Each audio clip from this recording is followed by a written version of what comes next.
那小姐先好好歇歇，春桃就宿在隔壁，小姐有事唤我就好。嗯。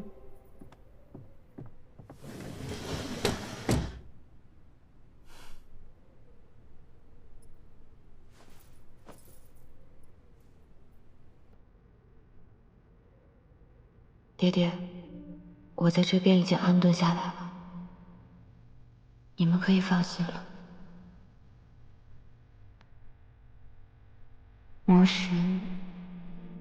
魔神我也已经找到了，只是现在还不能杀了他，来改变魔神离世的宿命。不过，好在他现在还只是个柔弱的凡人，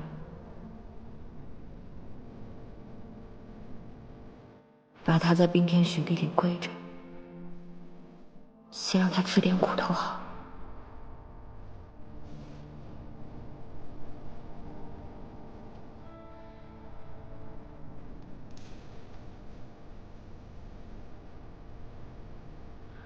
起风了，今年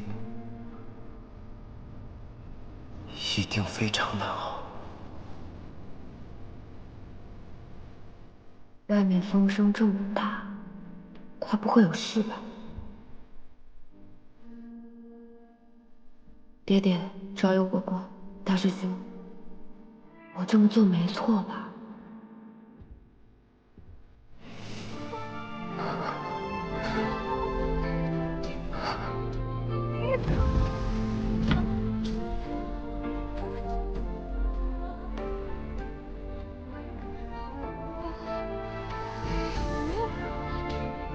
他还真一直跪着呀。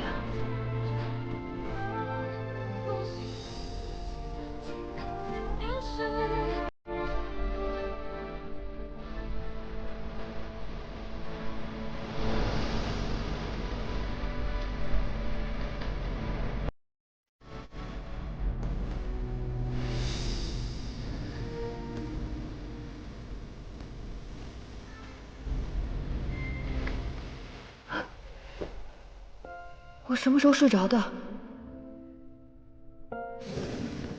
小姐，你醒了？昨夜那大风吹得跟狼嚎一样，您睡得可还安稳？哎呦，他怎么还在这儿呢？你看到了吗？这都第3日了吧？你可真够硬的！哎呀，得罪了二小姐，没点好果子吃。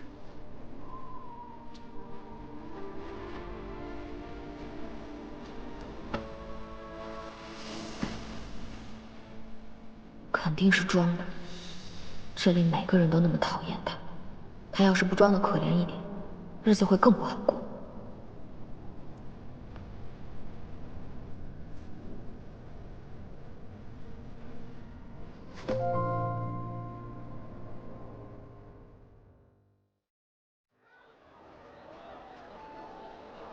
谢谢，谢谢叶小姐。叶小姐真是活菩萨，这么多年来，每逢初一十五都亲自来周棚施粥，雷打不动啊。大明儿我也去庙里求一求，保佑他和六殿下早点成亲，生他3、5个小王孙。不用谢，小姐，六殿下昨夜派中太送信来，说他今日休沐，会来周棚帮忙。这算算时辰也该到了，你把勺子给我，快去打扮打扮。不用了。对了，拿好了。中太跟我说，昨日他们去练兵，在城郊遇到了二小姐，那个泼妇还不肯放过六殿下，不可口出恶言。不用谢，二妹已经嫁人了，此番胡闹，怕是以后在京中的名声更加不堪。你听来的这些闲话，也不要去祖母和爹爹他们面前说。小姐，你还替他担忧什么呀？你前些日子被他推得坠了湖，还染了风寒，老爷他们不也没罚他吗？以后不许再提此事。打好了，谢谢您，叶小姐。不用谢，把这边都清扫一下。六殿下到。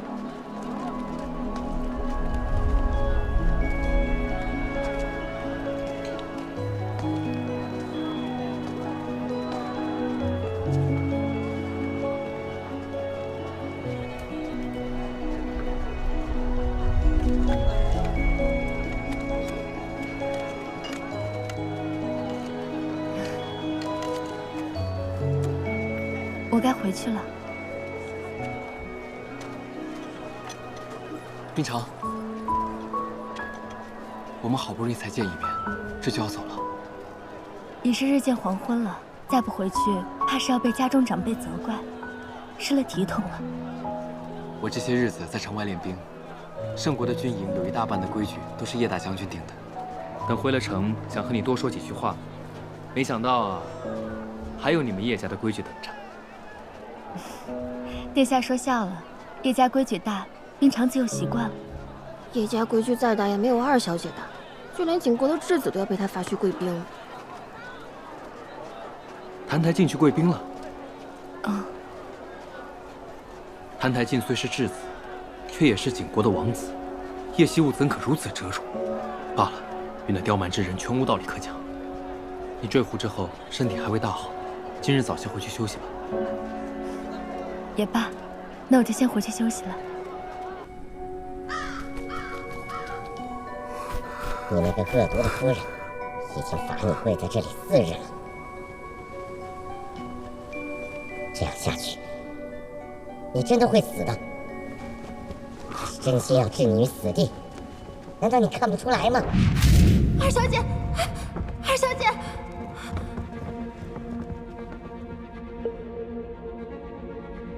二妹妹，我知道方才在湖边，你不是故意的。我就是故意的。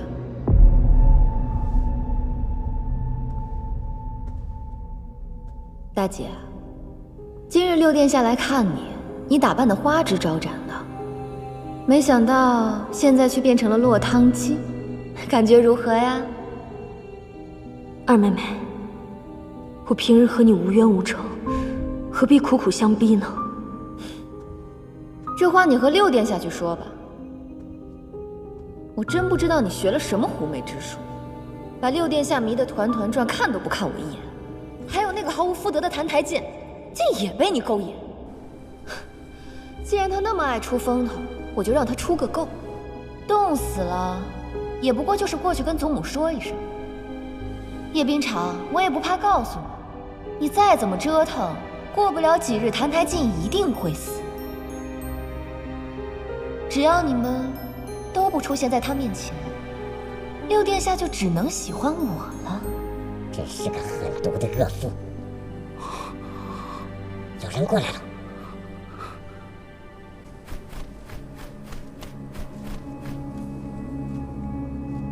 这府里怎么总是乌鸦飞来飞去的？真是晦气。好像姑爷来了以后就一直这样。太阳又落山了，这天寒地冻的，再跪下去，他可能真的活不过今晚了。他是死不足惜，可是如若血骨复苏，麻烦就大了。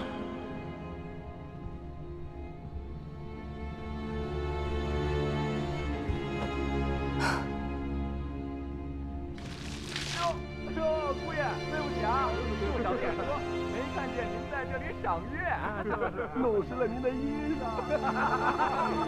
走走走，走走走。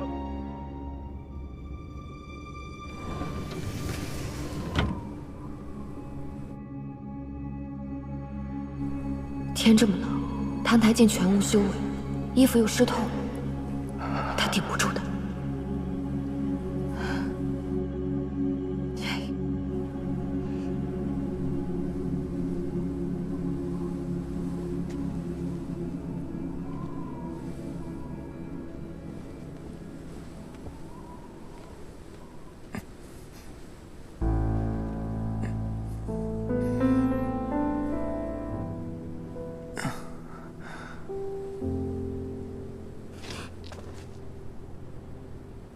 二小姐，天寒地冻，请回吧。不用劳烦你亲自来监看我受刑。谁说我是来监看你了？我只是……这是什么？我只是来看看你死了没有，免得还要我替你收尸。我便是死了，又何劳二小姐亲自来为我收尸？这世上想要看到我横死的人，多如过江之鲫，说不定到时候会成群结队的来向你登门道贺呢？你以为你这么说，我就会可怜你了？可怜我？不行，小魔神已经动蔫了，再这样真的会死。算了，以后有你报应的。这斗篷难看死了，我不要了，送你了。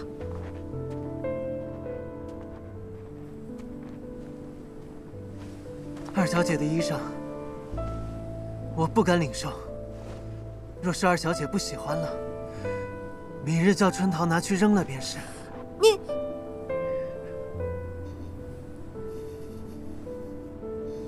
二小姐还有何事？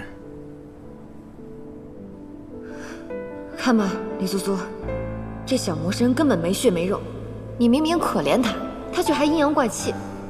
但凡这魔头还有一口气，就不能给他一丁点善心。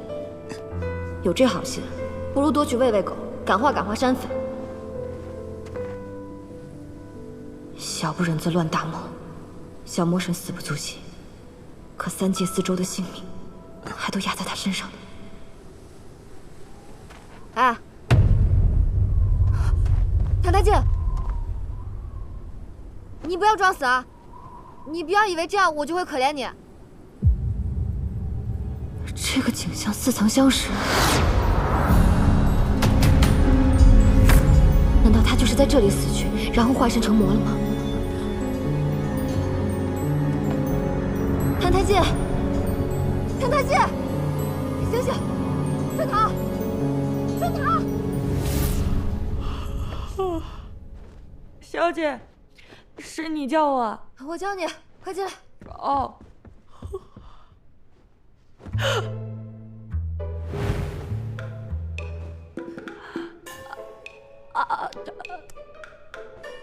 小姐，是你没醒还是我没醒啊？你说什么胡话？赶紧去烧洗澡水，越快越好，救人要紧。哦，快一点！哦，小姐，你方才怎么跟顾夜抱在一起了？我们不是夫妻吗？那人间的夫妻不是理所应当同床共枕的吗？人间？快看看洗澡水烫不烫？哦，好。小姐，水不烫了。春桃，你先回去休息吧。好的，小姐。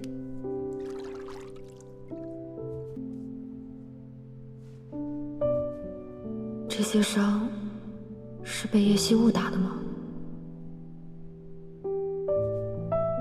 早知道小魔神弱成这个样子，我怎么也不会赔上四周三界的前途，来跟他赌这口气。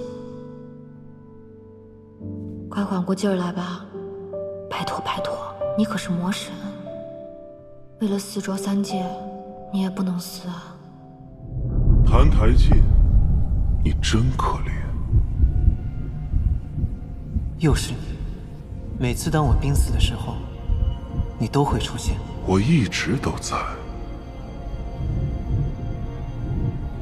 我知道，你就在我的身体里。你想要它吗？还不是时候，不要着急。要等到什么时候？你已经迫不及待了吗？是啊，20多年来，这副身躯给了你什么？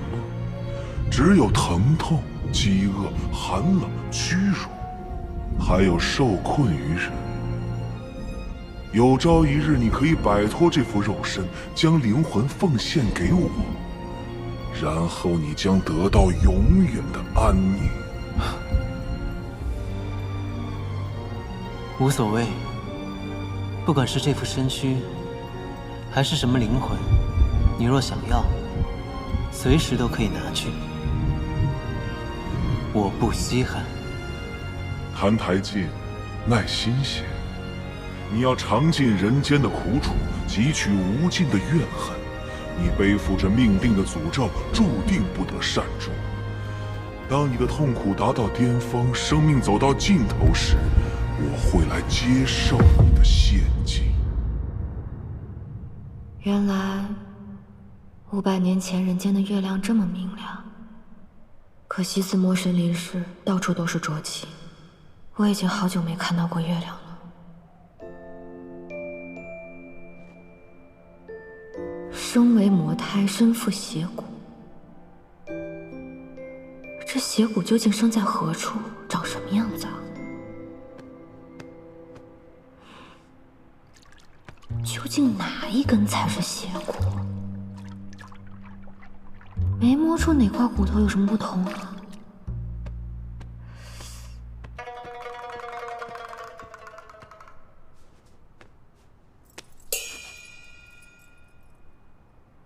你在做什么？你也醒了？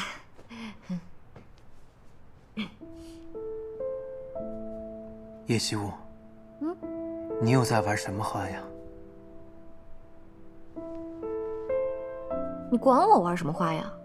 你既然醒了，就赶紧起来穿衣服，别泡在水里面装死。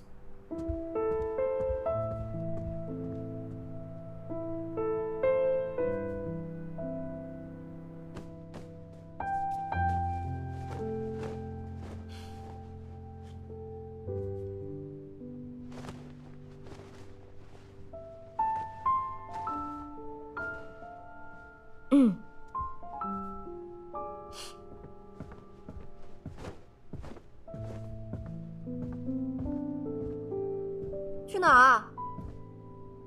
去湖面，还没有天亮。哎，你不能去！你给我站住！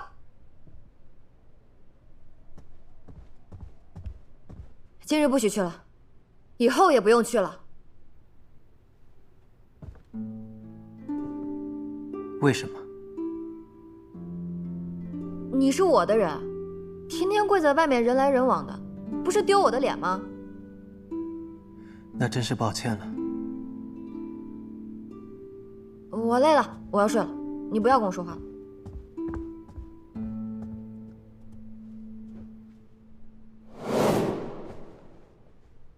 爹爹，你们送我过来时肯定想不到，你女儿要和魔神睡一个被窝。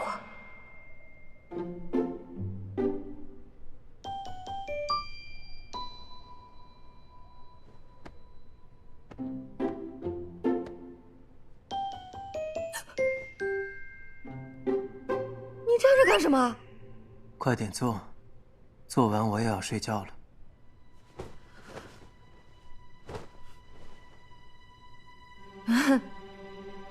做什么？当然是你每天都要做的事情。你不记得了？不妙，千万不能让他发现了。我记得呀，我怎么可能会忘？你等我一下，我有点口渴。春桃，我要喝茶。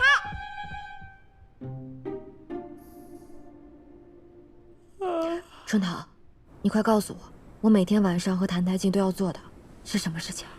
打他呀！啊？自从小姐你嫁给姑爷之后，便心气不顺，所以每晚睡前都要抽姑爷一顿鞭子才肯解气。这是变态吗？啊？你鞭子放哪儿了？就放在小姐你褥子底下。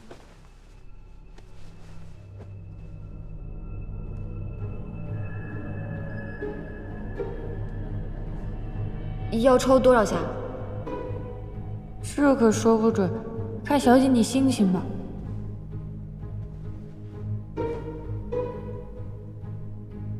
这么长的鞭子，叶希雾，你果然是个变态。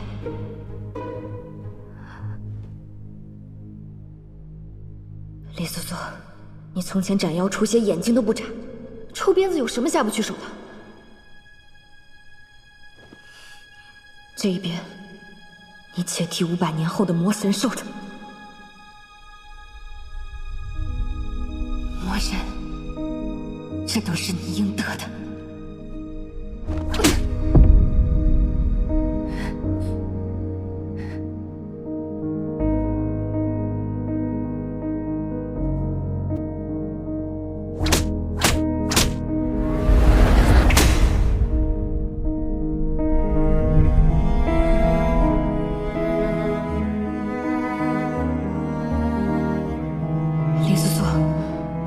干什么啊？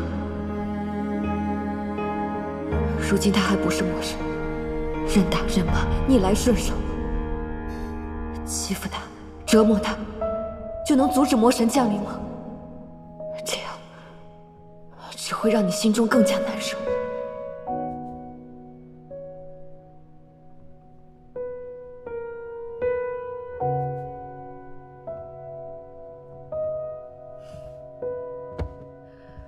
我累了，今日打不动了，睡觉吧。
谭太介，谭太介，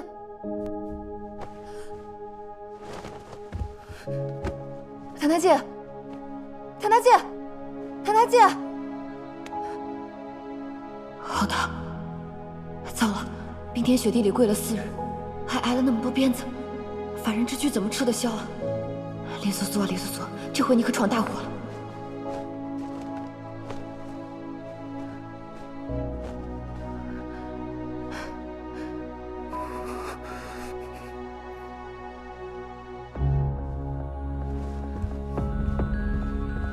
春桃，春桃，春桃，你睡了吗？春桃，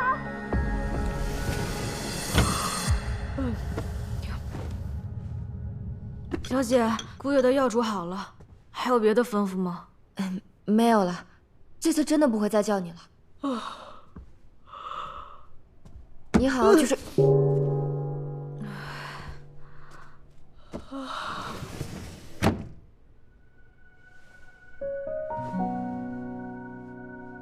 谭太介，谭太介，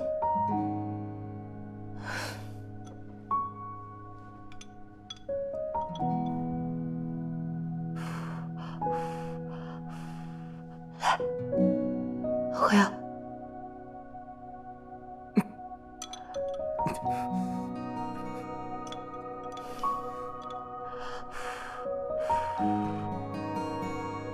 啊！小魔神已经烧迷糊了，也不知道这人间的草药管不管用。张嘴。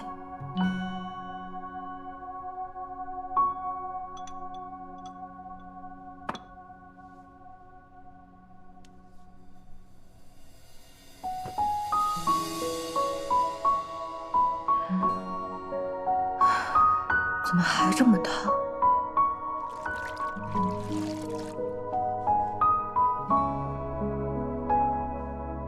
小时候我发热，爹爹就是这样给我敷冰帕子的。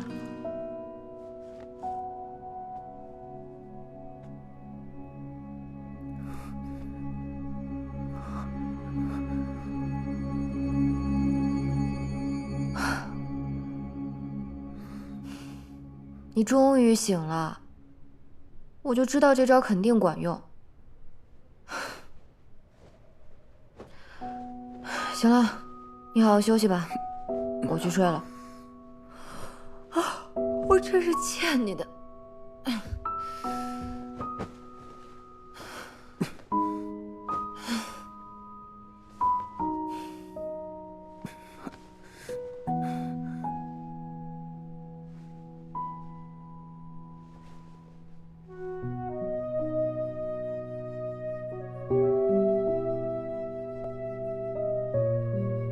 这女人出门上香，莫不是撞了邪，被什么上身了？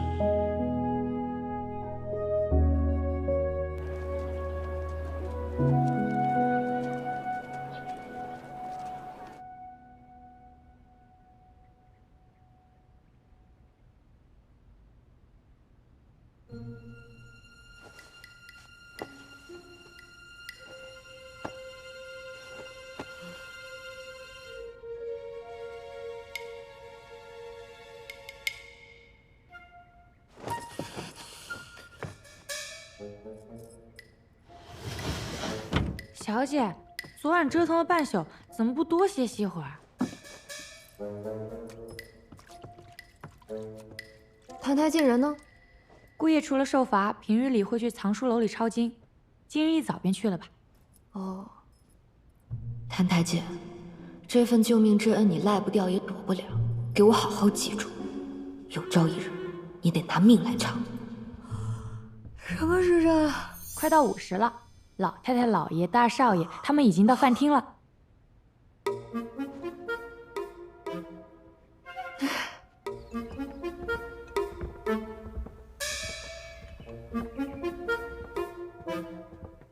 二小姐好。这些都是叶惜雾朝夕相处的家人们，想留在叶府，得先过了这关才行。这位应该就是圣国柱国大将军叶惜雾的爹爹，这位应该是叶家大公子叶惜雾的大哥，至于这几位，应该就是叶惜雾的姨娘们。这位尊荣华贵，应该就是叶家祖母了。祖母，你是怎么回事啊？看春桃做什么？待会儿连春桃一起罚。糟了，叶惜雾，你这个惹祸精，这是又闯什么祸了？过来。糟了，不会是要挨手板吧？你这是想急死我呀！这么冷的天，你连件挡风的衣裳都不穿，就在外面跑来跑去。你们看看，这穿的都是些什么呀？我可怜的楠楠哦，你身边连个能知冷知热的人都没有，到头来疼你的还得是自家人。哎，来，把这个穿上就不冷了。还好只是虚惊一场。这才像个样子。春桃，到库房再领几张皮子，给你家小姐多做几件冬衣。是。祖母，我也想要一领白狐裘。想要？喏，找你爹要去。爹，我要白狐裘。你要个屁！叶泽宇，你还好意思？身为叶家长子，不知习武练剑，像你二弟一样戍边守国、建功立业，就知道跟那些狐朋狗友去骑射玩乐。就你这副德行，圣都有几个正经姑娘家会看上你？菜都快凉了，快吃饭吧。楠楠啊，坐到你爹爹旁边去。去吧。是。慢点啊。爹。楠楠，赶紧尝一尝。爹知道你心情不好，所以特意吩咐厨房做了你爱吃的菜啊。我听下人们说了，你昨晚又是泡澡又是熬药的，折腾了一宿，肯定费了不少力气。你可要多吃点才行啊！是啊，来，多吃点。多吃点肉，吃这个，千万别往心里去。这便是书上所说的人间亲情。这全都是给你做的，都是你爱吃的菜。快给他加点那个红烧肉啊！这家人对我很好，豆腐汤也鲜，跟你一样好。昨日里听安定侯府的大夫人提起，说楠楠将冰场推落水的事儿，已经在京城里传开了，各处都在议论。哎，议论就议论，还怕他们不成吗？对他的名声不好。胡闹就胡闹了，楠楠都已经嫁出去了。哎，爹，去年二妹未嫁时，你可是说闹便闹，以后嫁了人想闹都闹不得了。这怎么嫁不嫁，总是二位有理啊！闭嘴，吃你的饭。叶惜雾啊，叶惜雾，我算是知道你怎么会是这副德行。我这几日想过了，推大姐落水的事儿终究是我的不对，我今日想去向她赔个罪。莫青啊，楠楠现在长大了，这也太懂事了。我们也算懂事吗？心地善良，又有担当，不愧是我叶家的子孙。真是快把叶惜雾宠上天了。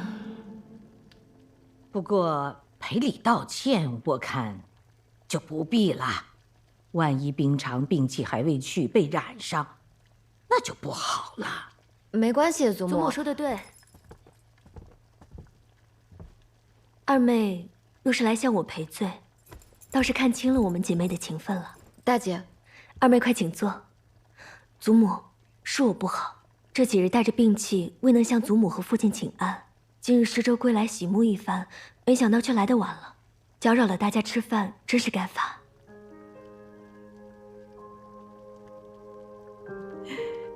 楠楠，听见了没？你姐姐都说了，不用去赔罪了。冰常，坐到泽宇那边去吧。谢祖母。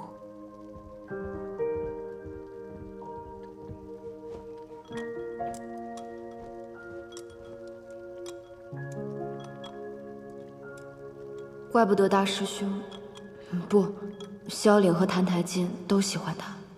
这样一个美人，脾气温柔，心眼儿也好，谁会不喜欢呢？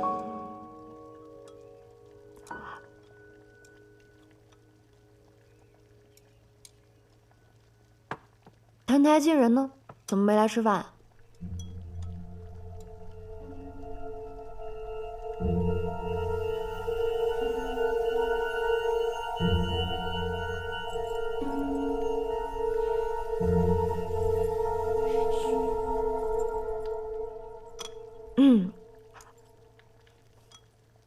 哎，你还真当自己是主子了？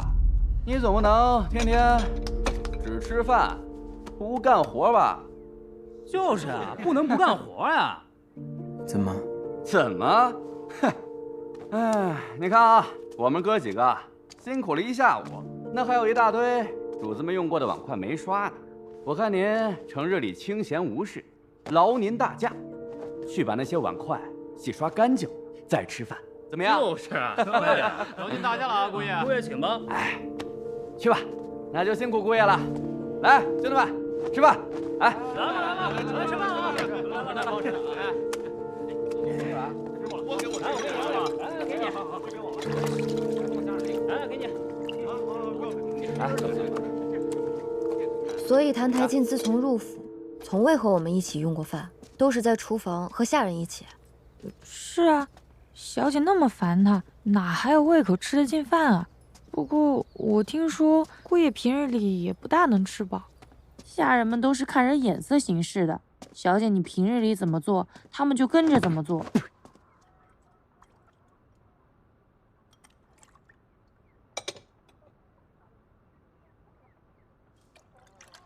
这个魔头，饿他几顿也是活该。可整日里躲得远远的，我怎么盯得住他？厨房在哪儿？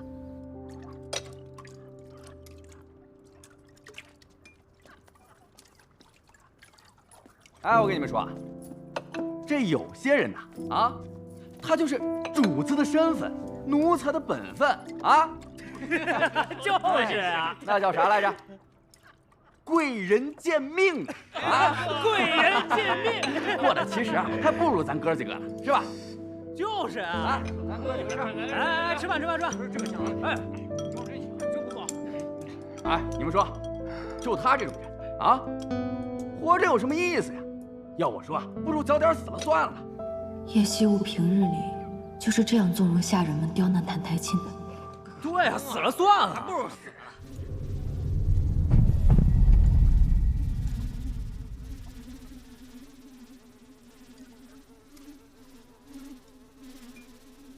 去吧。吃。哪来的苍蝇啊？大冬天的，这哪来的苍蝇啊？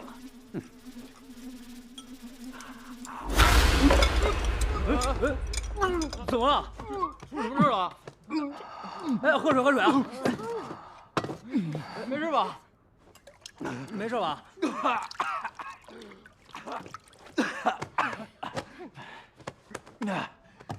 去吃个苍蝇，我不吃了，你们吃。哎，你们吃。咱们接着吃，你坐这边。完活了，真晦气。走。哎，二小姐，您怎么来了？那个谭台烬，谭台烬做错了什么，让你们催他去死啊？小姐，我方才让姑爷去刷碗来着，那桶里都是哥几个昨天晚上特地从湖里砸出的冰疙瘩。嘿嘿，哦对了，还顺手泼了姑爷一身水。昨晚没冻死他，但是今天让他多洗会儿，保管他连手指头都能冻掉。嘿嘿，而且今天也没给他吃饭，只留了一桶泔水。你们平日里就是这么欺负人的吗？人本无贵贱之分，可有人甘愿自轻自贱，一辈子当个奴才，还非要踩在别人头上找那一点乐子？看到别人过得困苦，就这么让你快活吗？小姐，您别当真啊，这不哥几个想替二小姐出气，对您我们肯定是绝无二心的呀。今日你敢对谭台烬这么说，不过是其他无人凭依。哪日叶家败落，你们是不是也敢对祖母爹爹对我这么说话？不，小的不敢，二小姐教训的对，二小姐教训的对，二小姐教训的对，二小姐教训的对，二小姐教训的对。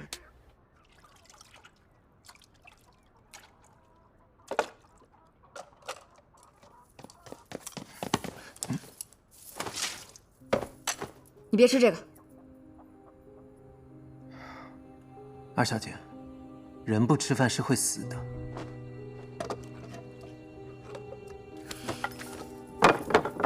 这些东西不干净，那些家丁都不知道往里面加了什么，你吃完会生病的。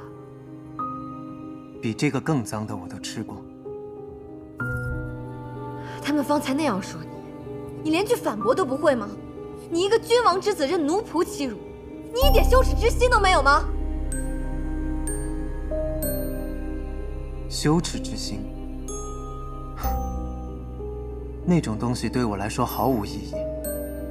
比起羞耻之心，还是这碗饭来的更重要。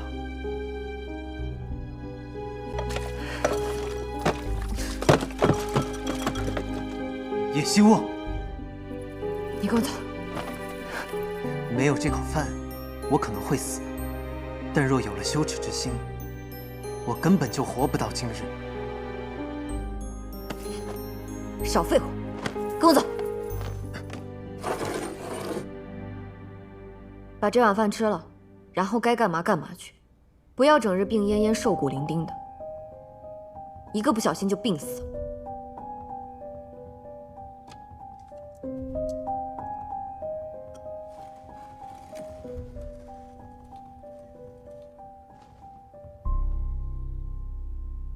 二小姐这套伎俩已经用过一次了，我若是再上当，便是活该。二小姐，恕不奉陪。坐下。什么伎俩？你把话说明白。二小姐方才问我有没有羞耻之心，这种东西，二小姐你自己怕是也没有吧？好啊，既然你让我说，那我就再说一次。好，你说。半年前，七夕宫宴，你姐姐和萧凛在宫中相会，携手游园。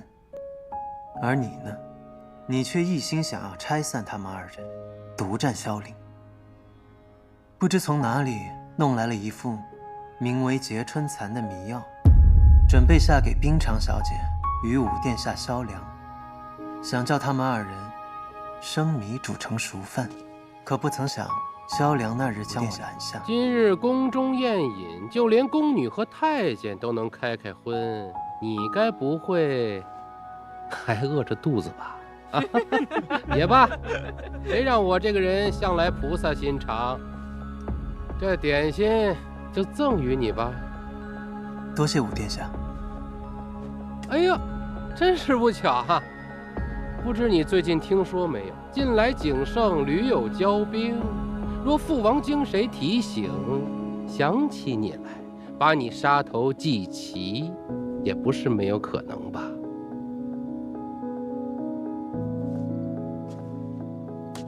哎呦，忘了，你喜欢吃碎一点的啊。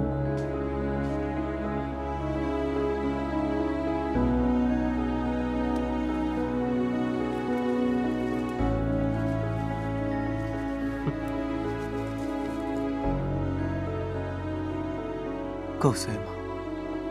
够了。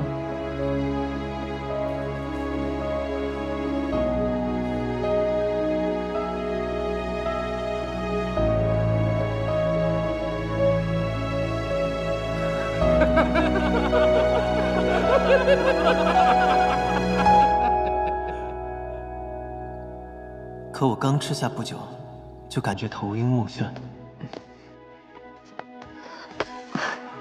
这时你突然出现，抱住了我。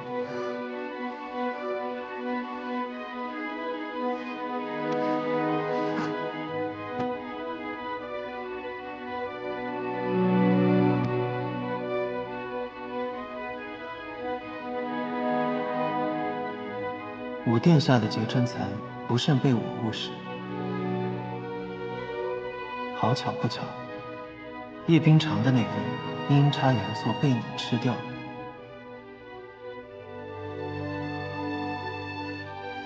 宫中见证之人众多，叶将军只得请旨，为你我赐婚。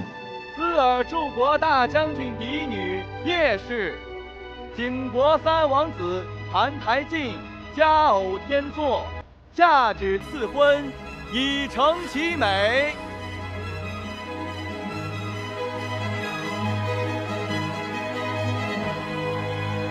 后来，你将此事原委告知于我，从此，你就以戏弄、折磨我为乐，愈发的扭曲、恶毒。叶修啊，叶修啊，你都做了些什么？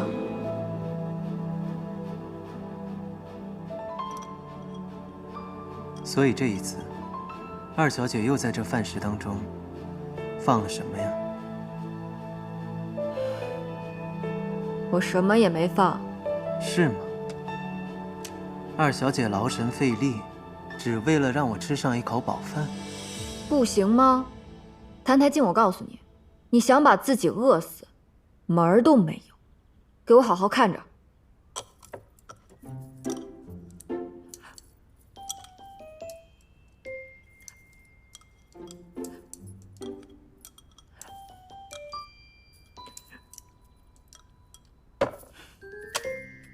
你这回满意了吧？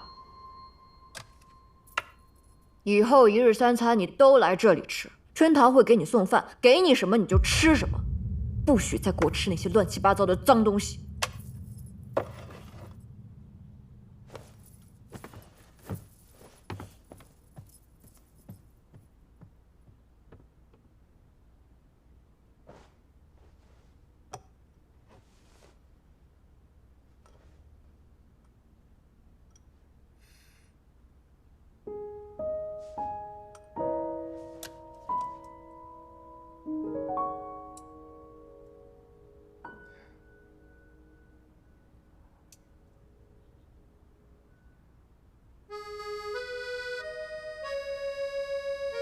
好像真的只是一碗饭。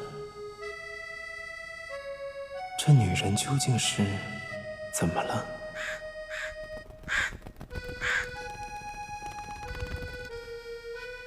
这应该是自打你进叶府以来吃到的第一顿饱饭吧？发现没有，这几日那个女人也太正常了，是不是脑子坏了？也许她想用其他办法折磨我吧，毕竟我人在这边。若是质子死了，叶家也无法脱责。也对，这女人反复无常，这儿确实不能久留。不过，离开了这儿，你还能去哪儿呢？哦，对了，我遇上了几只景国过来的乌鸦。景国？真巧，那儿也是我的出生之地。你去过景国王宫吗？那可是天底下最恶心的地方。他们说，他们看见了有巫医在焚烟做法，闻到了病人腐朽的味道，还有焦躁的大臣在朝堂上踱步。大概是景王吧。那个理应被我称作为父亲的人，命不久矣了。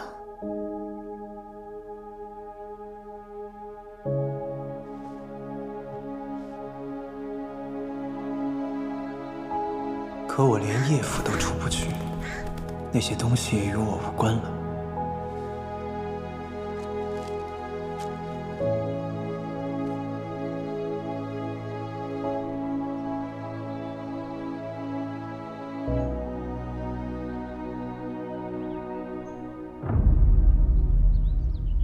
父王，儿臣有要事禀报。灵儿，你来得正好。刚收到急报，澹台无极快死了，他的那个哥哥即将继位，左右留着那个质子也是没什么大用了。儿臣听闻，澹台明朗天生是一副铁石心肠，这个人未必会有顾念手足的天性。杀了质子，恐怕会如他所愿。我的灵儿果然是聪慧啊！如此说来，姑若留着他，便是扎在澹台明朗心头的一根刺。姑稍后便宣澹台烬进宫，姑倒要看看他作何姿态。若他有心，姑不妨助他回去，搅浑景国，再趁乱将他杀了。要是他才薄志浅，姑也就没必要再留着他了。届时找个年岁相当的送去景国，只要澹台明朗信为真，那么真伪有那么重要吗？父王。